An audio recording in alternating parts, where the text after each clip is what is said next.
Il est 8h33 et vous êtes bien sur RMC et BFM TV. Bonjour Président du Conseil européen, Charles Michel.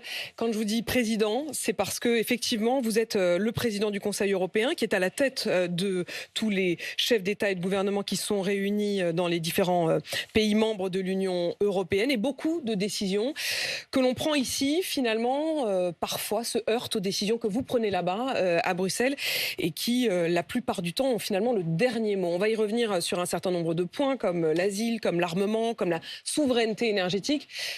Mais je voudrais, Charles Michel, qu'on commence par parler de ce qui s'est passé en mer. En mer ici, mer Méditerranée, en mer Atlantique, pour le sous-marin. On a vu l'énergie internationale qui a été déployée pour tenter de sauver, même si tristement ça n'a pas abouti, tenter de sauver ces 5 touristes qui avaient été dans le sous-marin pour tenter de voir l'épave du Titanic.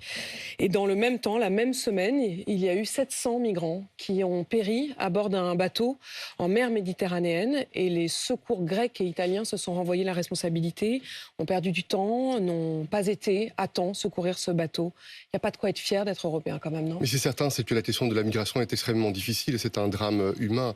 Il est certain qu'on fera la clarté, on devra faire la clarté sur ce qui s'est passé réellement. C'est un premier élément, mais ça montre que les leaders européens ont raison. Et c'est pas depuis les derniers jours, depuis un certain temps maintenant, d'être très engagés pour tenter d'engager beaucoup plus avec les pays de l'autre côté de la Méditerranée pour tenter de viser les groupes criminels qui exploitent la misère, qui exploitent la détresse. Et moi, je pense que l'honneur de l'Europe, c'est de ne pas tolérer que ce soit les groupes criminels qui décident qui a le droit ou n'a pas le droit de risquer sa vie pour venir en Europe. C'est ça le sujet, et c'est sur ce sujet que nous progressons. Sur le fond, bien sûr, et à long terme, sans doute réussiriez-vous à faire des progrès là-dessus, mais entre-temps, on se retrouve effectivement avec des passeurs abominables dont on découvre petit à petit, tant que l'enquête avance, qu'ils ont sciemment enfermé dans les cales les femmes et les enfants, qu'ils ont sciemment enfermé dans les cales les Pakistanais, eux-mêmes étant égyptiens, privilégiant sur le pont les Égyptiens qui ont donc eu plus de chances de s'en sortir. Bref, il y a eu des sélections,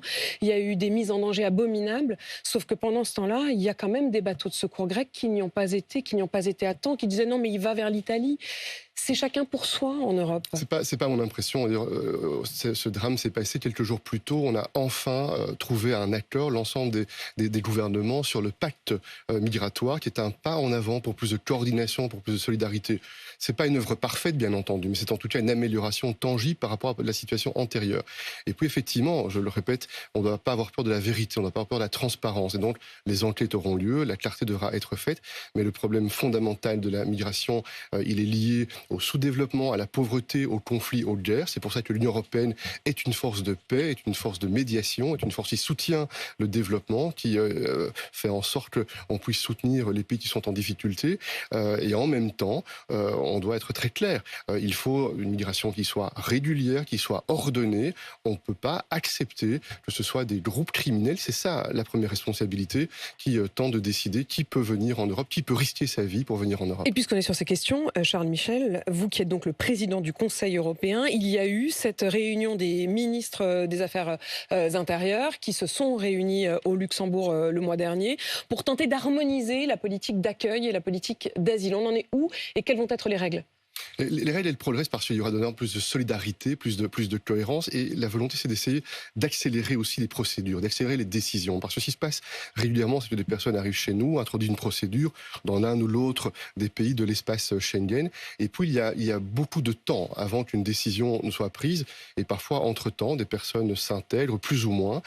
Et ça pose des difficultés lorsque la décision est un refus et qu'il faut organiser un retour ou une réadmission. C'est un point faible de l'Union européenne. Dans beaucoup de pays européens, ce sont les retours et les réadmissions quand quelqu'un ne remplit pas les conditions pour rester chez nous. Et c'est pour cela que, à côté des progrès qui sont faits sur ce pacte migratoire, qui porte sur la dimension, je dirais, interne européenne, comment entre Européens on coordonne, il y a un complément qui est nécessaire, qui est la coopération, l'engagement avec les pays d'origine, les pays de transit, parce que on comprend bien que pour organiser un retour quand il n'est pas volontaire, il faut effectivement avoir une coopération avec les pays d'origine et de transit. Il faut que les pays d'origine acceptent aussi de rouvrir. Exactement. Exactement. rouvrir dans l'autre sens. C'est pour ça que j'entends parfois des responsables politiques partout en Europe donner l'impression que c'est facile, qu'il faudrait claquer dans les doigts pour organiser un retour et une réadmission. Non, ce n'est pas facile. Il faut effectivement mettre en place des accords et c'est ce que nous faisons. Nous sommes engagés avec la Tunisie, avec le Maroc, avec l'Algérie, avec les pays du Sahel, avec l'ensemble de ces pays-là, pour des coopérations larges qui dépassent le cadre de la migration, qui prend en considération les espoirs de développement de ces pays, les espoirs de sécurité de ces pays. Et la question de la mobilité est un des éléments. Avec dans le une champ des de notre questions que vous coopération voudriez, avec une des questions qui rentre en ligne de compte, qui est aussi l'espace où l'on fait la demande. Et il y aurait, si je comprends bien dans la décision que vous êtes en train de valider, la décision d'encourager ceux qui veulent venir en Europe à faire leur demande avant, c'est-à-dire lorsqu'ils sont à l'extérieur de l'Union européenne. Au plus, effectivement, il y a une migration qui est régulière, qui est légale, parce que des canaux légaux de migration sont organisés, au plus on alimente le business model des passeurs et des trafiquants, qui est un business model qui repose sur l'idée qu'il faut risquer sa vie, encore une fois, de façon parfois tragique, pour venir en Europe. Et une fois qu'on est en Europe, on démarre des procédures. Et on voit bien que cette coopération avec les pays de l'autre côté de la Méditerranée est importante pour tenter de gérer ensemble ces questions de mobilité.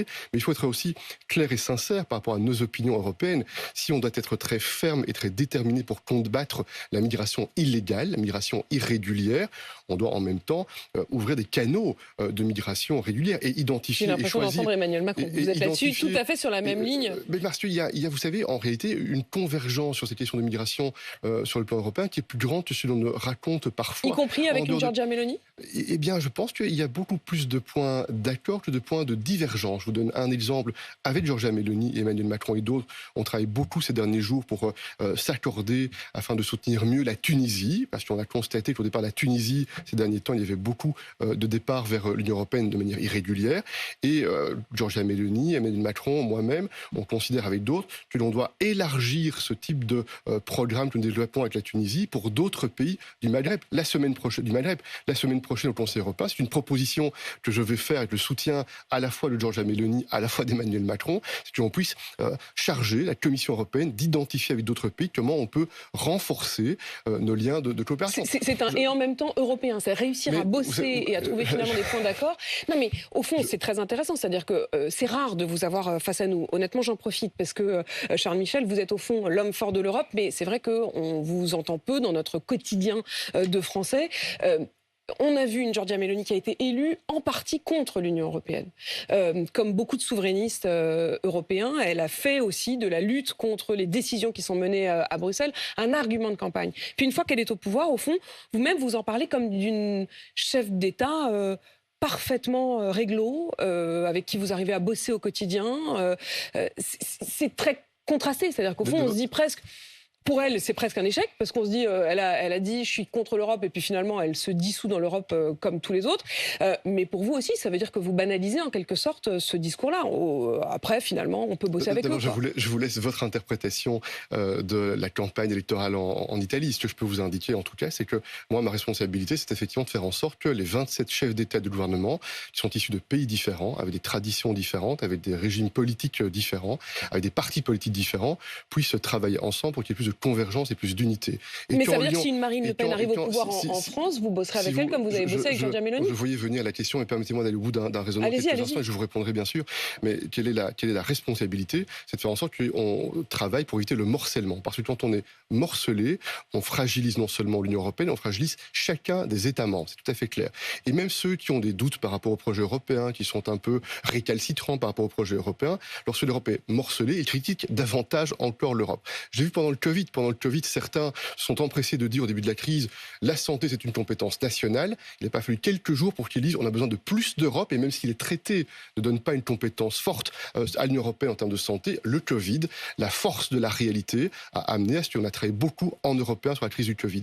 Et donc moi je n'anticipe naturellement pas sur quelle est la composition du Conseil européen. Je ne vais pas commenter les élections en France qui auront lieu dans quelques années. Mais la responsabilité, c'est de travailler avec ceux qui ont été élus, qui sont les légitime. Giorgia Meloni, elle est légitime, elle a été élue, il y a un Parlement qui soutient son action. Et je dois vous dire, pour travailler avec elle maintenant depuis quelques mois, qu'elle est très claire, et moi j'apprécie sur la guerre de la Russie contre l'Ukraine. Il y a eu des soupçons sur elle et sur l'Italie. Elle est très claire et très ferme pour soutenir cette solidarité européenne en faveur de nos valeurs qui sont défendues aujourd'hui par l'Ukraine, au péril de la vie des Ukrainiens de façon dramatique. Elle est très claire aussi sur une certaine responsabilité du modèle économique, ce qui était aussi un point extrêmement important. Alors, bien entendu, il y aura certainement sur certains sujets, y compris sur certains aspects de la migration peut-être, des tensions entre les leaders européens. Ça fait partie du projet européen, mais mon rôle à moi, c'est pas de trop parler, c'est de plutôt essayer d'agir afin de faire en sorte que l'on puisse dégager des positions. Ce que l'on a fait beaucoup, reconnaissez-le, sur le plan européen, dans un moment difficile, la crise du Covid et maintenant la guerre contre l'Ukraine. Ou l'Ukraine, et on va y revenir, puisque effectivement, il y a beaucoup de sous, et y compris récemment, qui ont été octroyés à l'Ukraine. Encore un mot quand même sur cette question de l'harmonisation des politiques migratoires. Lorsqu'on voit la politique d'un pays comme le Danemark, ou à l'inverse d'autres politiques comme la France ou l'Espagne, on se demande au fond si les décisions nationales ont encore de toute façon un impact, parce qu'on parle de la politique danoise. Mais si quelqu'un arrive au Danemark avec l'espace Schengen ou se déplace d'un autre endroit en ayant obtenu une autorisation dans un autre pays, tout ça est un peu une mascarade. Vous avez parfaitement raison. Et la difficulté de la question migratoire, c'est ce que vous avez parfaitement décrit. C'est que on a des pays qui décident, mais à la fin, tout est ouvert. Non, donc, vous avez raison. Nous avons un espace Schengen avec une liberté de circulation, ce qui est, je pense, une valeur ajoutée pour la prospérité, pour la liberté en Europe. On doit protéger cet espace Schengen, c'est un premier élément. Mais si on veut protéger l'espace Schengen, on doit beaucoup plus travailler ensemble pour protéger les frontières extérieures de l'Union européenne, avoir des règles communes, des règles claires, et pour éviter qu'il y ait des situations dans un pays si différentes par rapport à l'autre pays qu'en réalité on perd la cohérence sur qui peut rejoindre. Oui, mais où est-ce que vous allez mettre le curseur au niveau du Danemark ou à un autre niveau? Non, c'est une question d'équilibre et de balance. Il est certain que on ne va pas suivre à 100% la position du Danemark, mais on va prendre en considération qu'il y a des pays comme le Danemark ou d'autres qui ont une opinion plus ferme ou stricte sur un certain nombre de sujets. Et ce pacte migratoire qui a fait l'objet d'un accord, et je le rappelle, ça fait des années que l'on échouait à avoir une position commune sur cette dimension interne de la migration, c'est vraiment un pas en avant. C'est un pas en avant parce que c'est la reconnaissance très pragmatique, en réalité, du constat que vous avez dressé. Si on veut être conséquent, si on veut davantage protéger l'intérêt des citoyens européens et avoir une migration qui soit régulée, il faut aller vers davantage d'harmonisation des... Il faut avoir des règles qui se rapprochent les unes par rapport aux autres. Charles Michel, je rappelle votre nom parce que effectivement votre voix n'est pas encore très connue de nos auditeurs et pourtant cela fait un bon bout de temps que vous êtes notre président, le président du Conseil européen. Un mot encore sur l'Ukraine, vous le disiez, voilà un point sur lequel il y a une véritable solidarité européenne avec beaucoup de sous à la clé puisque la dotation initiale de soutien à l'Ukraine par l'Union européenne était de 5,7 milliards. Elle avait été allouée pour 7 ans mais elle est déjà écoulée. Vous avez donc rajouté 2 milliards d'euros en mai pour fournir aux forces ukrainiennes des obus et davantage d'armes. Et vous avez Volodymyr Zelensky qui désormais demande encore plus, 5,5 milliards d'euros supplémentaires. Faut-il les donner ? Oui, il faut donner les moyens à l'Ukraine qui sont nécessaires, parce que donner les moyens à l'Ukraine, c'est donner des moyens pour notre sécurité, pour la sécurité de nos enfants. C'est de cela dont il s'agit. Et il faut être très clair, il ne faut pas qu'il y ait d'ambiguïté. Il y a un agresseur et il y a un agressé. Et la loi internationale, les règles que nous avons fondées après la tragédie de 2 guerres mondiales, qui ont été douloureuses sur le plan européen, on le sait bien, c'est faire en sorte qu'on soutient celui qui est agressé, le peuple qui est agressé. Et les Ukrainiens sont debout et souffrent pour défendre les valeurs auxquelles nous croyons, la démocratie, la liberté, ce modèle de prospérité. Et donc c'est un moment extrêmement difficile pour l'Europe, pour le continent européen. Il faut du soutien financier, c'est indispensable. Financier jusqu'à, j'allais dire sans limite, c'est-à-dire jusqu'à ce qu'ils, voilà, tant qu'ils en auront besoin. Je pense qu'on doit être très clair, donner le message à Vladimir Poutine qu'on ne va pas trembler et qu'on ne va pas se laisser intimider par les mensonges, par les crimes de guerre qui sont commis, par ce qui est au cœur aujourd'hui. C'est le modèle de société que l'on veut sur le plan du continent européen pour les prochaines décennies. C'est cela l'enjeu, c'est cela le sujet. Et par rapport à nos enfants, à vos enfants, à mes enfants, moi je pense que notre génération politique doit assumer sa responsabilité responsabilité, comme il y a quelques décennies, les pères de l'Europe ont été courageux et ont décidé de mettre en place un système de paix, de prospérité qui a été le point de départ de l'Union européenne. Donc moi, j'assume avec conviction ce travail pour expliquer aux citoyens européens que ces moyens qui sont mobilisés, c'est de la solidarité européenne, c'est vrai, mais c'est une solidarité qui n'est pas simplement de la générosité, c'est aussi pour garantir autant que possible de la sécurité en Europe. C'est tant altruiste qu'égoïste. De manière, bien sûr, il faut dire les choses. Charles Michel, est-ce que l'Ukraine peut espérer rentrer dans l'Union européenne ? Ce seront les chefs d'État et de gouvernement en décembre qui devront donner un signal supplémentaire. Aujourd'hui, pour que je dise bien les choses et que les gens comprennent, elle a quand même le statut de pays candidat, ce qui est déjà comme si on mettait le premier orteil, je dirais, dans l'Union européenne. Ensuite, il y a un certain nombre d'étapes avec des précisions à apporter, des engagements à apporter, mais est-ce qu'elle peut donc passer ces prochaines étapes ? Je vais même être plus ambitieux que vous, c'est davantage un orteil, c'est un pas en avant vers l'adhésion, un pas en avant significatif. Vous souhaitez-vous qu'elle rentre ? À titre personnel, je l'espère. Parce que je pense que l'Europe sera plus protégée, plus solide avec l'Ukraine. Mais ce sera aussi une exigence pour les Européens d'organiser différemment nos modes de décision. Parce que si on va vers un élargissement, on devra en parallèle absolument être plus rapide et plus flexible dans nos manières de décider. Et on devra aussi adapter nos politiques, adapter nos priorités, adapter nos capacités financières. Donc ça va être un grand défi d'organisation et de conséquences pour l'Union européenne. Mais je voudrais expliquer la situation. Certainement quelques semaines avant le déclenchement de cette guerre brutale, il y avait une tendance très majoritaire sur le plan européen qui ne croyait pas à l'hypothèse que l'Ukraine, dans un délai rapproché, vienne vers l'Union européenne. Et il faut qu'on comprenne bien que cette guerre est un bouleversement, elle change totalement le paradigme. Et c'est d'ailleurs l'erreur majeure de Vladimir Poutine. Il pensait qu'en déclenchant cette guerre, l'Ukraine s'effondrerait en quelques semaines. Il s'est trompé, on le voit bien. Il pensait que les Européens seraient immédiatement déchirés, divisés, morcelés. Peut-être que quelques forces extrémistes ici ou là en Europe l'espéraient aussi. Il s'est trompé. Nous sommes plus d'1 an plus tard, plus soudés que jamais. On le voit bien, y compris sur des questions difficiles, comme les moyens financiers. Comme les moyens financiers ou l'envoi d'armes. Ou les moyens militaires. On nous livre des armes à l'Ukraine. Ce qui était impensable encore avant le déclenchement de ces guerres qu'on pose un tel acte au départ de l'Union européenne. Il pensait déforcer l'OTAN et le lien États-Unis-Union européenne. C'est l'inverse qui s'est produit, puisque la Finlande et la Suède sont en mouvement. La Finlande, c'est fait. La Suède, j'espère que ce sera fait également, pour rejoindre l'OTAN. Et donc, on voit bien que Vladimir Poutine a accumulé les erreurs de raisonnement. Face à cela, Charles Michel, vous dites... Oui, j'espère et nous espérons que l'Ukraine adhérera à l'Union européenne. À quelle échéance ? Je ne peux pas m'enfermer dans un délai pour une raison très simple, c'est que c'est un processus qui n'est pas automatique, c'est un processus qui va dépendre des réformes que l'Ukraine va entreprendre. Et l'Ukraine, en quelques mois, malgré ces situations de guerre, a déjà profondément changé son arsenal légal pour lutter contre la corruption, pour amener davantage d'indépendance de la justice, pour être plus proche des standards européens en termes d'état de droit. Pour bien préciser les choses, c'est exactement comme un formulaire d'inscription. Vous devez aussi cocher un certain nombre de cases. Et pour s'inscrire dans l'Union européenne, il y a notamment un certain nombre de critères qui sont la lutte contre la corruption, critères sur lesquels l'Ukraine aujourd'hui ne remplit pas en effet le critère de l'Union européenne. Il y a encore trop de corruption. Il y a notamment aussi le rapport à l'oligarchie. Ça, je l'ai découvert en étudiant le dossier. Ça veut dire qu'aujourd'hui, en Ukraine, l'économie est encore très largement organisée autour des oligarques. Vous avez parfaitement raison. En réalité, ces pays qui ne sont pas dans l'Union européenne ont des systèmes économiques très différents, des systèmes d'oligarques très proches du pouvoir, souvent d'ailleurs en contrôle des paysages médiatiques. Et non, pour que ces pays puissent devenir membres à un moment donné de l'Union européenne, ces pays doivent rejoindre nos standards d'état de droit, de séparation des pouvoirs, de gouvernance. Et la Commission européenne recommande un certain nombre de points extrêmement précis. Sur ces points précis, l'Ukraine a bien progressé. Il y aura un rapport de la Commission européenne après l'été, ce sera un rapport public, un rapport écrit. Et retrouvons-nous à ce moment-là, si vous le souhaitez, pour commenter le rapport. Et sur base de ce rapport, quelques semaines plus tard, j'aurai la responsabilité de soumettre une proposition au mois de décembre au 27 chefs d'État de gouvernement. Mais ça veut dire que potentiellement, Charles Michel, on pourrait se retrouver avec, au sein de l'Union européenne, un pays en guerre. C'est un très très bon sujet parce qu'effectivement, ce sera certainement un des éléments que politiquement les leaders vont prendre en considération.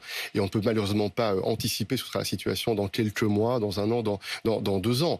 Mais il est certain que politiquement, c'est un élément que les leaders devront prendre en considération au moment de prendre une décision. Mais vous l'avez bien dit, il y a le statut de candidat qui a été octroyé, c'est un pas important. La question pour le mois de décembre, c'est est-ce que l'on démarre une négociation? C'est ça dont il s'agit. Ça, c'est l'étape Donc suivante. c'est démarrer la négociation. Donc quand on démarre une négociation, il y a un temps qui sera nécessaire. Et j'espère de tout cœur qu'entre-temps, le droit international dominera et qu'on réussira à faire en sorte que les troupes russes quittent l'Ukraine et que l'intégrité territoriale de l'Ukraine soit respectée. Merci Charles Michel d'être venu dans ce studio à Paris pour répondre donc à mes questions. Je rappelle que vous êtes le président du Conseil européen. Merci, votre parole est très rare. Merci de nous l'avoir à tous offerte. Il est 8h52 et vous êtes bien sur RMC et BFM TV.